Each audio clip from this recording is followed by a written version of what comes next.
اور پھر جب اتنا مشکل جہیز دے دیا تو قرضے اٹھا اٹھا کے اب آدھی زندگی تو وہ قرضے ادا کرنے میں لگا ہوا ہے بیچارہ، اور پھر جب فوت ہونے لگتا ہے تو بیٹی کو وراثت سے محروم کر دیا جاتا ہے، اس کو وراثت نہیں دی جاتی بھی کیوں؟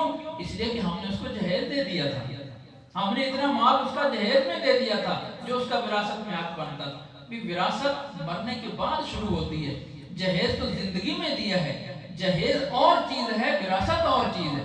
وراثت کا معنی یہ ہوتا ہے کہ باپ کے ماں کی وفات کے وقت جو کچھ ان کی ملکیت میں ہے وہ اب جو اولاد ہے وہ سب میں برابر کا تقسیم ہوگا حصوں کے مطابق۔ اگر زندگی میں کسی کو لاکھوں کروڑوں بھی دے چکا ہے اس کا حصہ، اس کا وراثت سے کوئی تعلق نہیں ہوتا، تو اس کو وراثت سے محروم کیا، قرضوں میں دبا، گھر میں یہ بے حیائی اور برائی کا فساد کھڑا ہوا، کیوں؟ شادی کو مشکل بنانے کی وجہ سے۔ اگر شادی کو آسان بنا لیا جائے تو یہ سارے فتنے خود بخود ختم ہو جائیں، خود بخود ختم ہو جائیں۔ شادی کے لیے دو ہی خرچے ہیں، ایک حق مہر کا خرچہ اور دوسرا ولیمے کا خرچہ، بس یہ دو ہی خرچے ہیں۔ اس کے علاوہ باقی سارے کے سارے خرچے ہم نے اپنی طرف سے بنا لیے، اپنی طرف سے مقرر کر کے اتنا مشکل بنا دیا کہ وہ ایک طوفان بن جاتا ہے شادی کرنا۔ ورنہ صحابہ کرام نے شادیاں کی، حضرت عبد الرحمن بن عوف رضی اللہ تعالیٰ عنہ تشریف لائے ہجرت کر کے مدینہ منورہ، اور یہاں کسی صحابی کے ساتھ حضور صلی اللہ علیہ وسلم ان کو بھائی چارہ بنا دیا اور وہ بھائی بن گئے۔ تو انہوں نے جن کے بھائی بنا، ان کی دو بیویاں تھیں، تو انہوں نے پیشکش کی کہ مجھے اللہ نے مال بھی دیا ہے اور مجھے اللہ نے گھر بھی کھلا دیا ہے، بیویاں بھی میری دو ہیں، میرا گھر بھی آپ آدھا تقسیم کر لیں، مال بھی آدھا تقسیم کر لیں، اور میری دو بیویاں جس بیوی سے کہیں میں اس کو طلاق دے دیتا ہوں، جب ادھر گزر جائے اس سے نکاح کر لیں۔ تو فرمایا اللہ آپ کے رزق میں بھی برکت دے، مال میں بھی ہے، اور بیوی میں بھی، مجھے کسی چیز کی ضرورت نہیں، میں خود اپنی کمائی سے خود اپنے پاؤں پر کھڑا ہوں گا، مجھے بتا دو تجارت کہاں ہوتی ہے۔ تجارت میں لگ گئے اور کچھ دنوں کے بعد اللہ نے کچھ تجارت سے نفع دے دیا، اپنا ذاتی گھر بھی بنا دیا اور شادی بھی کر لی۔ تو چند دن کے بعد حضور صلی اللہ علیہ وسلم کی خدمت میں حاضر ہوئے تو کپڑوں پر کچھ نشان لگے ہوئے تھے مہندی وغیرہ کے، عورت سے لگے۔ تو حضور صلی اللہ علیہ وسلم نے پوچھا عبد الرحمن یہ کیا ہوا؟ یہ تو نشان کچھ اور بتا رہے ہیں۔ جی یا رسول اللہ میری شادی ہو گئی، میری شادی ہو گئی، آج میں اس نوجوان کی شادی کے لیے فیصلہ پاس سے آیا کہ ہمارے بزرگ ہیں، شادی ہو رہی ہے، خوشی ہو رہی ہے، تو ان کو بلا لیں۔ عبد الرحمن بن عوف رضی اللہ تعالیٰ عنہ کی شادی اتنی سادی کہ حضور صلی اللہ علیہ وسلم مدینہ شریف میں موجود ہیں، سفر پر بھی نہیں ہیں، اور کوئی اتنی مصروفیات بھی نہیں کہ چلو نکاح ہی حضور صلی اللہ علیہ وسلم سے پڑھوا لیں، خوشی میں شریک کر لیں۔ سادگی کی کیفیت یہ ہے کہ حضور صلی اللہ علیہ وسلم کے علم میں بھی نہیں ہے کہ شادی ہو گئی ہے، شادی ہو گئی ہے۔ تو فرمایا عبد الرحمن کچھ ولیمہ بھی کر لو، اللہ نے یہ مبارک دیا ہے، شادی ہو گئی ہے تو اچھی بات ہے، کچھ نہ کچھ ولیمہ بھی کر لو۔ میں عرض یہ صرف کرنا یہ چاہتا ہوں کہ حضور صلی اللہ علیہ وسلم نے ماحول ایسا بنایا کہ شادی اتنی سادگی ہو گئی کہ حضور صلی اللہ علیہ وسلم کی ذات اقدس تک تو نہیں بلایا، بطور کس کو بلایا ہوگا اور کتنا خرچہ کیا ہوگا۔ 5 7 10 سال پہلے کی بات ہے، ہمارے ایک طالب علم پڑھتا تھا بہاولپور کا، غریب گھرانے کا تھا بیچارہ، تو وہ طالب علم میں اس کی شادی ہو گئی۔ تو جب واپس آیا تو میں نے اس کو کہا بھی سچ سچ بتانا تیری شادی پر کل خرچہ کتنا ہوا، سچ سچ بتانا۔ تو کہتا ہے 15,000۔ کتنا؟ 15,000 میں ایمانداری بات، مسجد میں بیٹھا ہوں 15,000 میں پوری شادی کرایا۔ اب ہے ہم ایسے کوئی کہ 15,000 میں اس کی شادی ہو جائے، اور آج ماشاءاللہ اس کے 4-5 بچے بھی ہیں، اس کا گھر ٹھیک ٹھاک بس رہا ہے، شادی ہو گئی۔ شادی کو اللہ نے سستا بنایا ہے۔ جب نکاح آسان ہو جائے گا، عام ہو جائے گا، تو برائی کا خاتمہ خود بخود ہو جائے گا۔ پھر بچیوں کو 30 سال تک بٹھانے کی گھر میں مجبوری نہیں بنے گی ماں باپ کی، پھر اس طرح کے مسائل نہیں بنیں گے کہ آج بچی اپنا رشتہ خود ڈھونڈ رہی ہے اور باہر کے دوستیوں کے ذریعے سے تلاش کر رہی ہے، اور ماں باپ کو صرف اطلاع کر دیتی ہے کہ میں نے اپنا رشتہ تلاش کر لیا، وہیں میری شادی کر دو۔ خاندان اجڑ رہے ہیں، برادریاں برباد ہو رہی ہیں، نفرتیں بڑھ رہی ہیں، بے حیائی عام ہو رہی ہے۔ کیا ہو گیا کہ ہم نے شادی کو مشکل بنا دیا۔